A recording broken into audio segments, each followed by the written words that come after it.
Imagine, SoFi on the outside of the rocket, spacesuit, no American flag. SoFi. No American flag on the moon, SoFi flag on the moon. Out of my pocket, I pull what? My SoFi banking card. I deliver a 60-second integration to camera in zero grab. Just think about it. Just think about it. That's all I ask. It could be big SoFi. I want you guys to spam the comments with SoFi, please send Eric to space. Welcome, Airrack. Thank you so much for being here with us. I'm so excited to be here. I'm pumped. The set looks great, by the way. This is awesome. I'm jealous of this, but maybe one day I'll get a set like this too. First, before we hop into the conversation, I have to tell everyone that I'm a registered representative with SoFi Securities LLC and an investment advisor representative with SoFi Wealth LLC. Basically, in every episode of Richer Lives, it's my job to make sure that nothing said misrepresents the truth around investing or money guidance. And I need to tell you that myself and our guest, Eric Decker, are non-client promoters of SoFi Wealth LLC, and everybody you'll hear from today has been compensated by SoFi for their time. Okay, so now we can do the official welcome. We got the fun stuff out of the way. Okay. I know, that's my favorite part, doing That's the legal good. stuff. Yeah, that was intense. I liked it. So I'm really excited to have you here because, looking at it, like the fastest growing YouTube account in history, 14, 15 million followers or probably more now. So we'd love to just jump in, talk about that. But first, we're going to dive into a little bit of an icebreaker. That is right. I love icebreakers. Okay, so if you were to be trapped in any store for a month, Oh my gosh. which store would you pick? And wait, does the answer change if you knew you could use that month to make content for a YouTube video? Oh, wow. Whew. Does the store have to exist now? Well, now I just want to know what the answer is because of how you answered that. I remember when I was a kid, you guys have to remember this, the Sharper Image. Yeah. Yes. It's the greatest Oh my store of all gosh. time. They were like Vacuums and, vacuums, random robots, stuff, yeah. Like massagers and everything. everything Yeah. was in there. But it was like the greatest store of all time. I would have to stay Sharper. If you don't know what Sharper Image is, you're too young to be watching this podcast. It was the best. It was the best store. It's the best store. Okay. The answer does not change. It's still the best store for a YouTube video. What would you say? Easy. IKEA. Not only are there going to be preset, essentially bedrooms, living rooms, dining rooms, they've got the best meatballs. Ooh. I didn't think about food on my answer. Yeah, you're starved to death. Yeah. Day 3, you're done. Yeah. It's worth it. What about you, Brian? You're gonna laugh. I'd go Bass Pro Shop because they have food, they have tents. Wait, do they have food? Oh yeah, they sell meals and everything. You can go Good fishing in popcorn. there too. They have live fish. They give a full aquarium. Some Yeah. dude jumped in there. That's frowned upon. But I'm yeah. gonna be real. I don't think I've ever been to a Bass Pro Shop. You have to go to a Bass Pro Shop. Yeah. That's like a cardinal sin. But what am I gonna do at a Bass Pro Shop? Everything. Yeah. Anything. They have so many things to buy. Have to go. Yeah. Okay, well I think We're going after we this. should all go together and we'll Yeah. make a video I'll take you. about my first Bass Pro Shop a good vlog. experience. So it sounds like you very much think so deeply about everything you do on YouTube, and it's not just, oh, I want to make this idea. It's very much like, oh, this is a business, I'm going to make money, or I'm going to try to at least. And you've taken some major risks, like spending your last $1,500 to fly to Miami to meet Logan Paul. I mean, how did you know what risks you should be taking, what you shouldn't? Were there any that, paid off big, didn't pay off? As a creator, you're sort of always taking risks. And the way to de-risk a decision is to know your audience and know your market. And I think it's always taking bets on the knowledge that you have around your audience or your market is how you actually win on those bets. There are way more examples of me making a bad bet on an idea than there are good examples. The good examples just outshine all the bad examples, but there are a ton of bad examples that I could bring up, yeah. Now, are any that come to mind where you're like, okay, I made a video, it cost a lot of money, and it got this many views, and and do you learn from it, or what do you do from that? There was a time when the first time I ever made a video called 50 Bodyguards, and I thought after that video that I could make a video with 50 of anything, and the video would do really, really well. So then I shot a video called I hired 50 mariachi band members, and I basically had them follow me and my friend around for an entire day, everywhere that we went.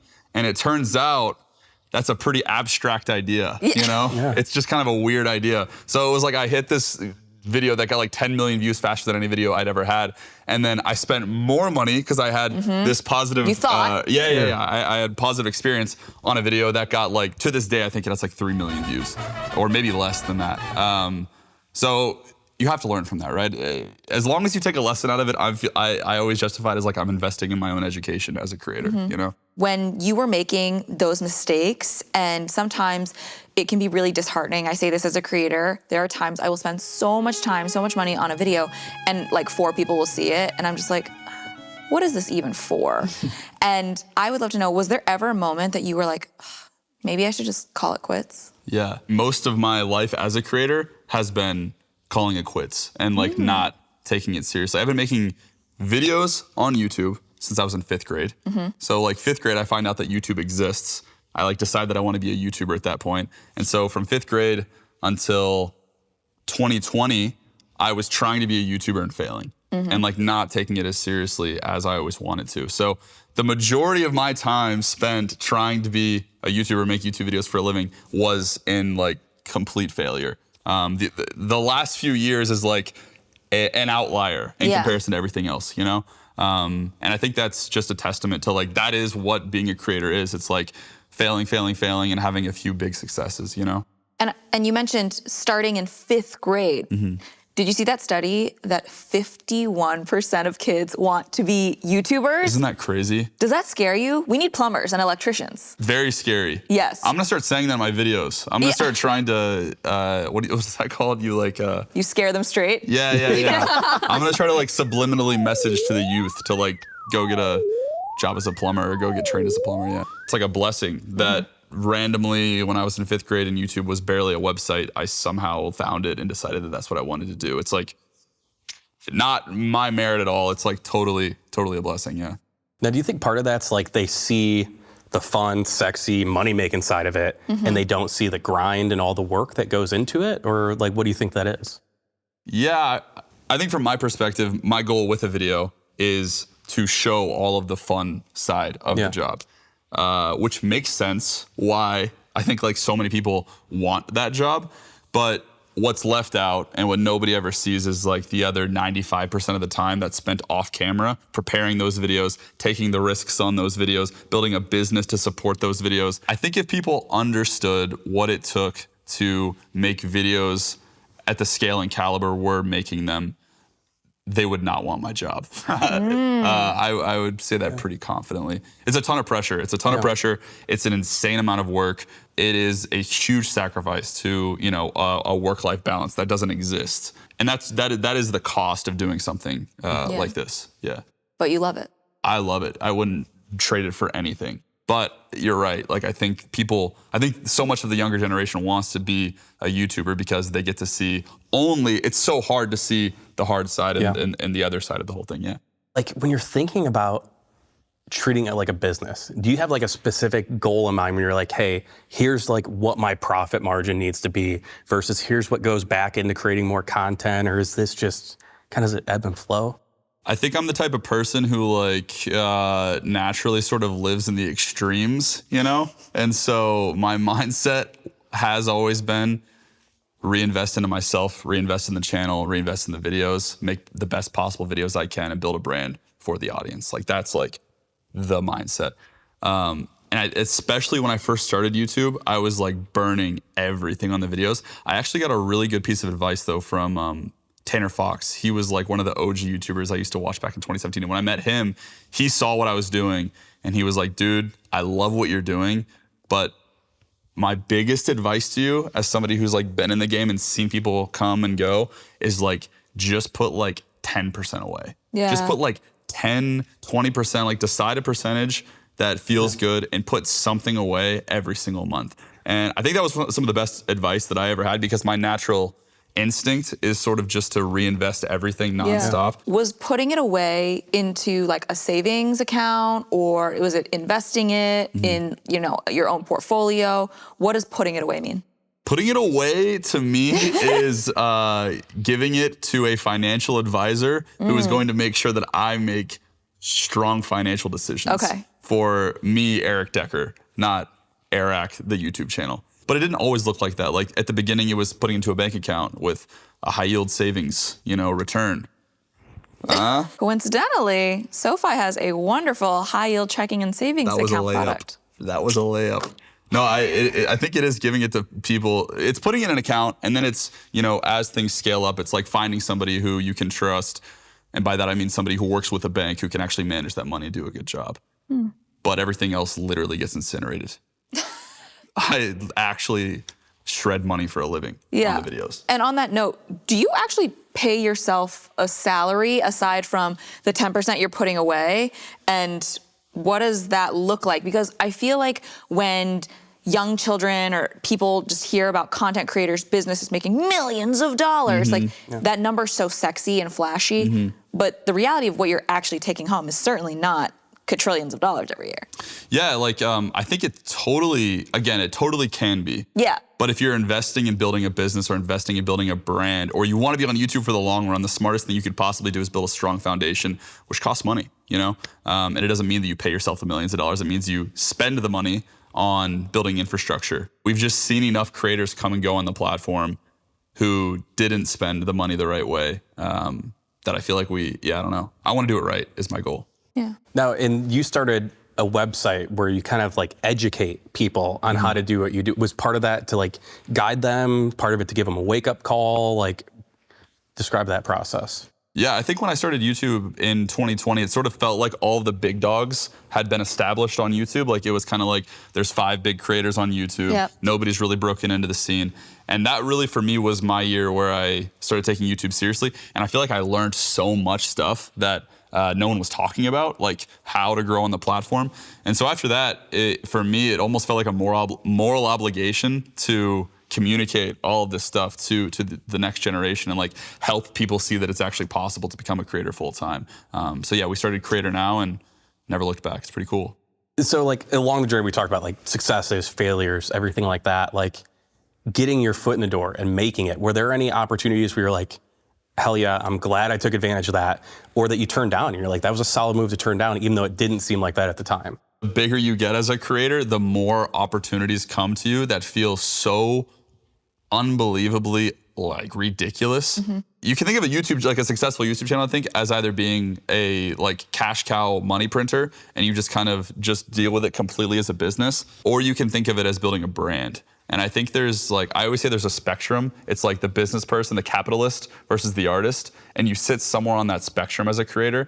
And I think I probably sit a little bit further towards artist because for me, the YouTube channel is building a brand. I'm building a brand rather than just building sort of a money printing machine, And when you're building the brand, that means saying no to almost everything that is not representative of the brand's core values.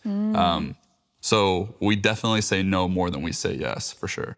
We all have big dreams. Dream jobs, dream lives, dream homes. If you're on the hunt for your dream home, you know how hard it can be to find one without a dream loan. That's where SoFi comes in. SoFi mortgage home loans have a fast application process, and you can put down as little as 3 to 5% on your down payment, which, let me tell you, is a big deal in this market. Oh, I know it. I just went through the home buying process, and you need every advantage you can get. View your rate for a SoFi home loan today and get started on getting into the home of your dreams.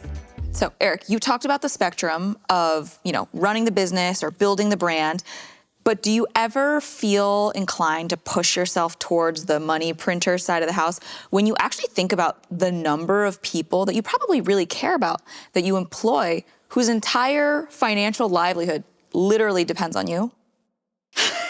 Sorry, that was a tough question. No, it's good. I think for me, there's so much proof. We're at a point in YouTube now where we can look back and see creator after creator after creator who has looked at their channel as sort of a money printer, Mm-hmm. And I think we have enough proof at this point that, those channels have sort of a rise and fall, a very natural bell curve, you know what I mean? And I feel to me, it's almost I have enough data and I've seen enough happen on YouTube. I've been in the game long enough as a viewer to know that approach does not work. Mm-hmm. So to me, it's not even really an option. The only real option is to make great videos for my audience and build the brand long term. Like I think that's and it's honestly just the more exciting thing to do because you can do so much more with a brand. You can, you know, I could turn these video episodes into a TV show one day. We could make a movie together, you know? There's so much more exciting things to be done that haven't been done on YouTube yet if you just commit to it for the long run, you know? So like talking about the creator side, like building a brand and storytelling, how does that all come into play? Because at the same time, like you need to produce content. So there needs to be some sort of production behind it. Like where does that balance come in? I think like when you're thinking about, I always say when we're making videos on YouTube, we're in the video idea business. It's all about like the idea. If the idea at the base when you're making a video is flawed, you can work as hard as you want on production, you can have the best filming possible, but if the idea, if the concept of the video at its core is flawed, none of it really matters. So I think when you're thinking about video ideas, it has to be both a great idea, it has to check a couple of boxes, it has to be a great idea, but it also has to be a video idea that I specifically should make for my channel. Like, why should I make this video? Like you just said, right? What's the authenticity for me? Like, we come up with videos sometimes they're better video ideas for like another YouTuber, and I'll just text them the video idea and be like, yo, you should make this video. Because like, it's not my video to make. And I think like that's where you start to really build a brand is when you realize like, here are the types of videos that I do make and here's what I do better than anyone else. And so that's always the goal. That's so interesting, don't you think? Because you've gone and put all of this money and brain power into this video idea and you're just giving it away? Yeah. Well, the alternative is to make a video that's not on brand for me, you know? And so it's basically useless. So why not give it to somebody else? And Wow. Is that, I mean, I never would have thought about that. Like I kind of, maybe this is bad. I kind of viewed like different creators as like competitors because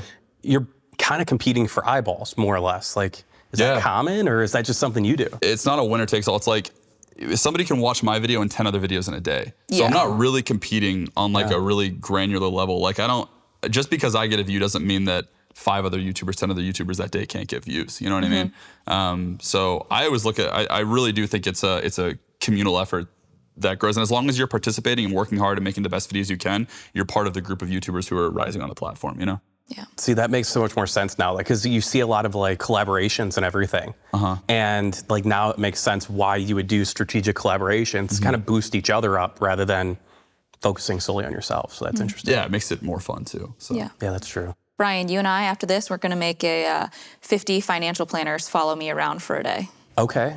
Not a bad idea, actually. I mean, after the mariachi band, I don't think I can get behind that idea. Yeah, okay. Sure. I would much rather have 50 mariachi bands, but I think that would be so funny. It was a fun day. It did not get views. I'm also really curious because I know what the breakout of my audience looks like. Did you have a psychographic or who you wanted to be an Airrack viewer? Or is this something that you just built the audience and then kind of figured out who they were afterwards? They call themselves the Airrack Mafia. Right. The Mafia is present here with the podcast right now. So, hey guys, maybe just wave to them so they like you.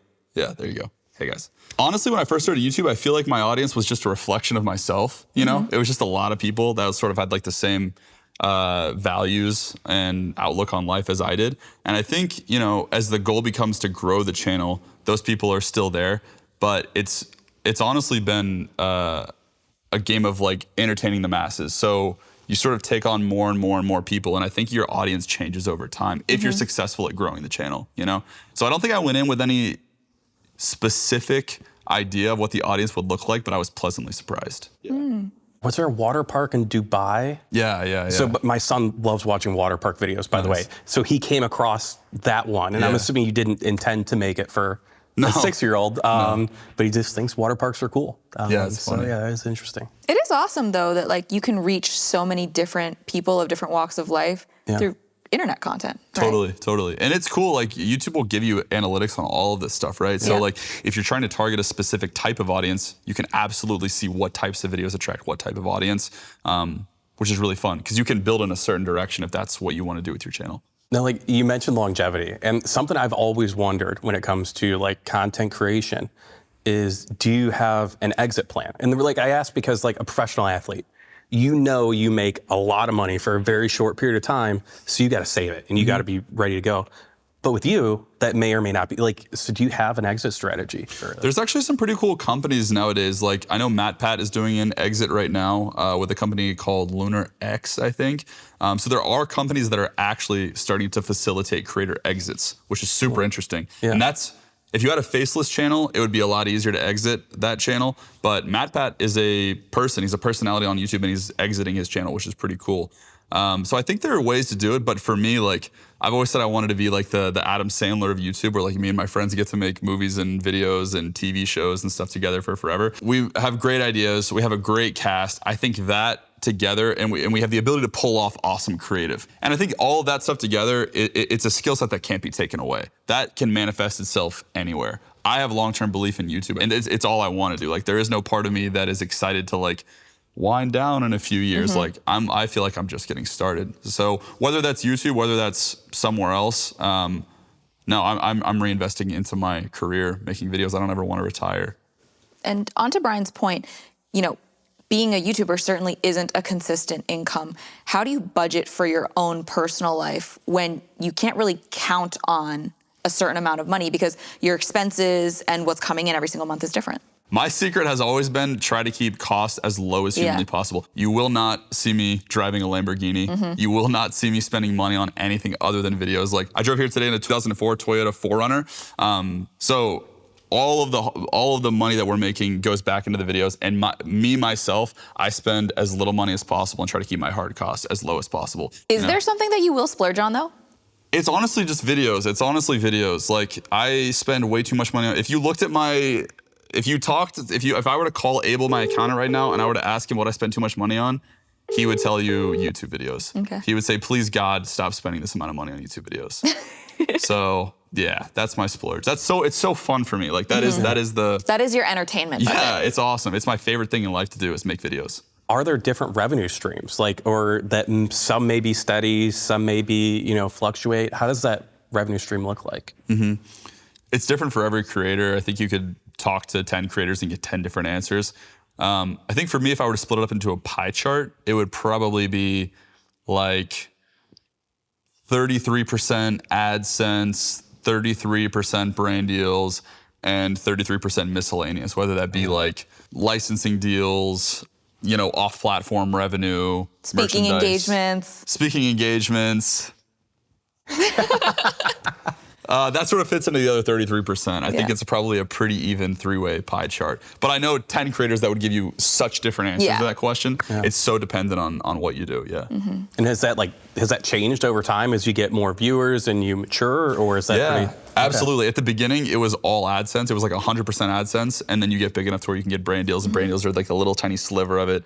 The pie chart, I think, is always developing. And like my goal would be to have like a 10-part pie chart, you know, over time. But yeah, that's what we're I almost feel like half this interview is me asking questions for that way, like when my son does get old enough, I'm like, okay, I know this now. We're just on a fact-finding mission right now. So thank you. You have my number, so you just, you're making me a better dad. This is great. I don't know if that's true.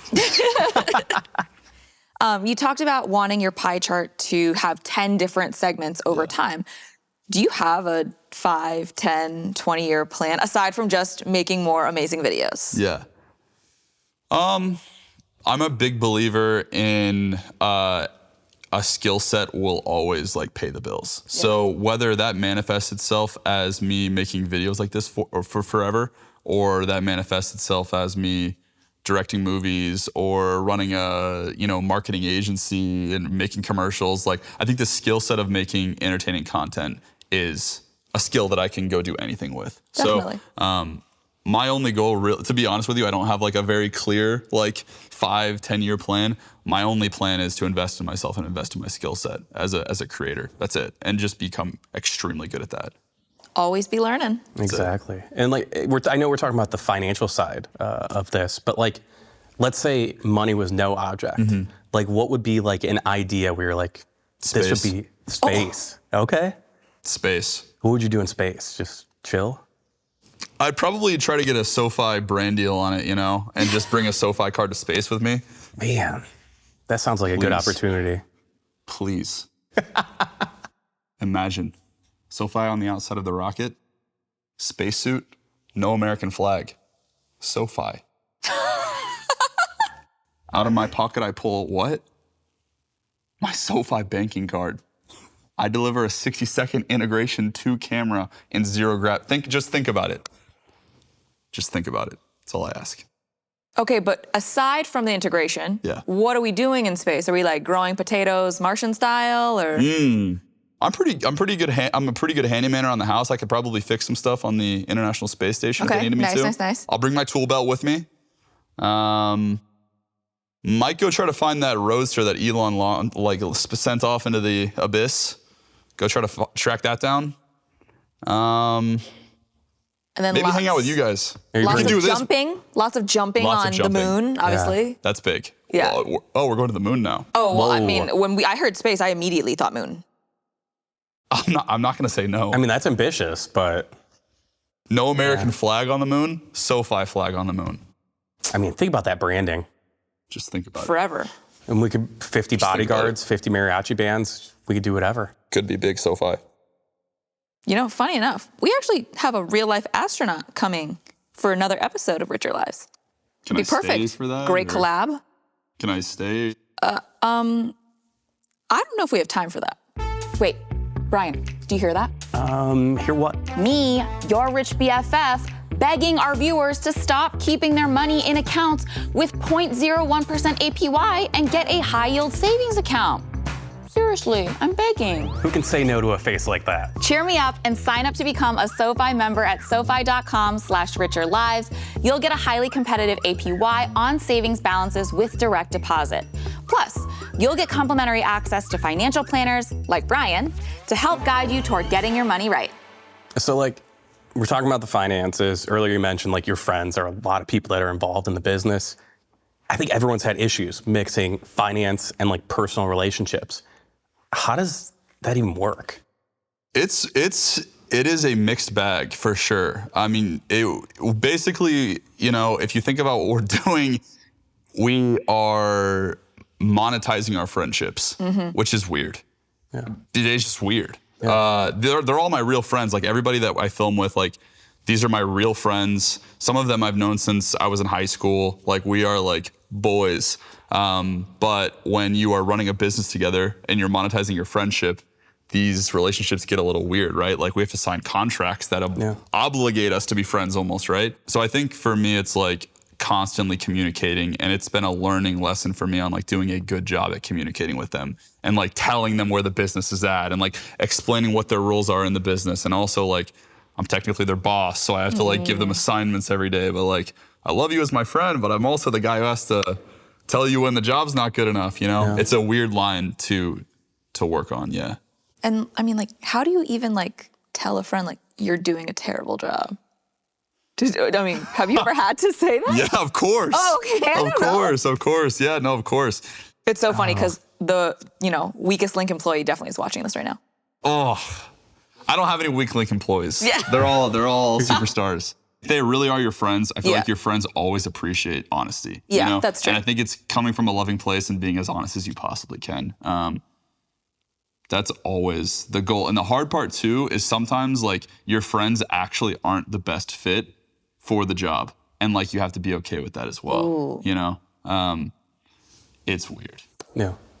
I mean, as you're talking about it, it kind of makes me think we always hear work-life balance in the corporate world, where it kind of seems it's I don't know, all work, all play, where it's a combination of the two.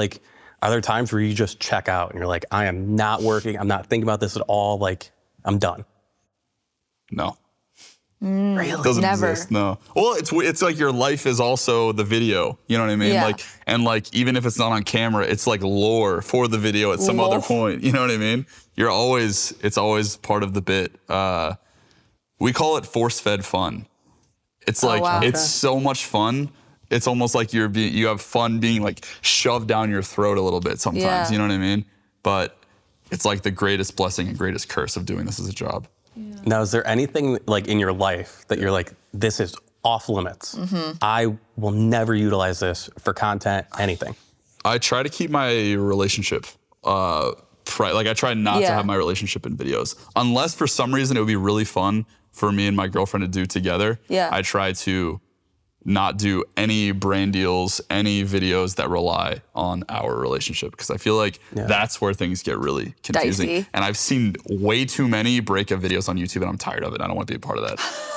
I feel like we can learn from our ancestors on the platform. Our ancestors. Yeah, like we can learn. The I don't want to elders. see any more breakup videos. I feel like I've seen that like watching YouTube with my kids, where you see a couple, and then all of a sudden you watch more recent videos, Like 6 months later, and they're not there anymore. And then Yeah. my kids are like, "Where'd so and so go?" I'm not going to mention names. But I just don't think that you can convince me that there's a version of a relationship that's healthier by Being on social media. monetizing it. No. Yeah. It feels like a bad idea, so I just don't do that. Yeah. Okay, I'm gonna ask a very interesting question that I've thought about as a creator, and the answer is probably no. Okay. Because you love what you do. I also love what I do. Has it ever occurred in your mind, you just fantasized for a moment about deleting all of social media and moving off the grid? Oh yeah, 100%. Oh, okay. Yeah. Okay, No, cool, we're on the cool, same page. Cool, We're on the same page. Yeah. I just wanted to make sure that I wasn't the only one who had that thought, just like raced really quick. Obviously, I have not deleted my YouTube channel or my Instagram or anything like that, but like the thought has crossed my mind. Yeah, sure. I mean, doing creator stuff. It sounds crazy, but it is a very difficult thing to do at this scale. And it almost feels like you're playing chess, and then you upgrade to 2D chess, and then you upgrade to 3D chess, and now I'm playing like 45D chess, you know? And sometimes it sounds awesome to not play 45D chess anymore. But at the end of the day, I think I feel like so grateful to be able to try and solve these problems or even be in a position where I get to do this, so I don't delete my channel. Yeah. But it's tempting sometimes. I can't lie to you. Yeah. Now, like thinking about that, where I mean, you've grown to a huge, huge level. Do you ever just sit back and you're like, what if I don't have another good idea and no one watches me again? And how do you get out of that? I think that my superpower is coming up with video ideas. Like I do feel like if I can do anything, it's sit in a room and come up with video ideas. To me, that's like the bottleneck is never ideas. The bottleneck is time and money. That's like the only thing stopping me from executing more creative, you know? Yeah. I think when you're this passionate and you're a student of the platform, I don't know. It's like the problem is never excitement or passion around doing it. The problem is always the logistical steps to execute the thing, you know? Like imagine going to space with SoFi, you know? Like I can't imagine how logistically difficult that would be. But like possible. Definitely possible with the right funding. You work at SoFi, right? I do work at SoFi. So you're a representative that works at SoFi telling me that it is possible that I could go to space with SoFi. I mean, with the right funding. No, but I'm just saying, like Yeah. you said, that there's a possibility. I mean, anything's possible, but I'm glad we have that on video. Do the logistics ever get in the way of you actually getting a YouTube video the way that you want it? It's like, basically, I have to send this video. I have lawyers that I send the video ideas to. Okay. And they basically tell me everything illegal about the video ideas. Okay. And then I keep revising the video until it is legal. Okay. And then I go film it. So like, I won't make the video until we find a version that is legal to film. Got it. Because if it's illegal, YouTube will take it off the platform anyway. Oh. So it's not even worth making. And I would never break the law on camera. Right. I've always wondered about that with like, you know, sneaking in places and stuff like that, how that works. Yeah. Yeah, we always send the videos to a lawyer and they always check and make sure everything was done by the book. Yeah. The videos are more calculated than you think. Like the sneak-in videos are like, the ideas, concepts, and the final videos are always sent to a lawyer before they're ever uploaded, which is why those videos actually stay on YouTube because they're not illegal. And why you don't have like 18 breaking and entering charges. That's right. Okay, so we talked about your journey so far. What does retirement look like for you? Probably non-existent, if I'm being honest with myself. I would love to answer, you know, strawberry daiquiri on the beach somewhere, but that'll probably never happen. I like working and making videos too much. So I guess I'll see you guys back here same time next year. Sounds good. Perfect. All right, Eric, you have been a wealth of knowledge. I've been taking notes, but do you have any final words of wisdom for everybody watching who might be interested in starting a YouTube or getting their money right or just chasing those ambitions? I always say, if you don't quit, you can't fail. You know, just keep, if you want to be a YouTuber, I probably made 400 videos before one got over 1,000 views. So keep trying and invest in yourself. That's the best investment you can make in life is investing in yourself. That's it. That's my only advice. And I want you guys to spam the comments with SoFi, please send Eric to space. So that's just a personal one. Well, on that note, thank you for getting me in trouble for supporting it. Got you. More importantly, thanks for coming. This was awesome. This is amazing. I feel like I learned so much. I did. I don't feel like I imparted any knowledge here. Well, that's all we have for today's episode. Make sure to like and subscribe so you can be first to hear about future guests. And while you're at it, go follow SoFi on TikTok and Instagram for even more guidance on getting your money right. See you next time. Hi, it's me, Brian Walsh, aka Dr. Money, again to talk about some of the legal stuff. Though I am a certified financial planner professional, your finances are unique. That means anything I talked about today shouldn't be considered advice. Think of it more as high-level education or guidance. I hope this actually turns into something. Imagine this clip is like the beginning of like the space story. It'd be so good. For the record, I am not going to space ever. I'm not joking.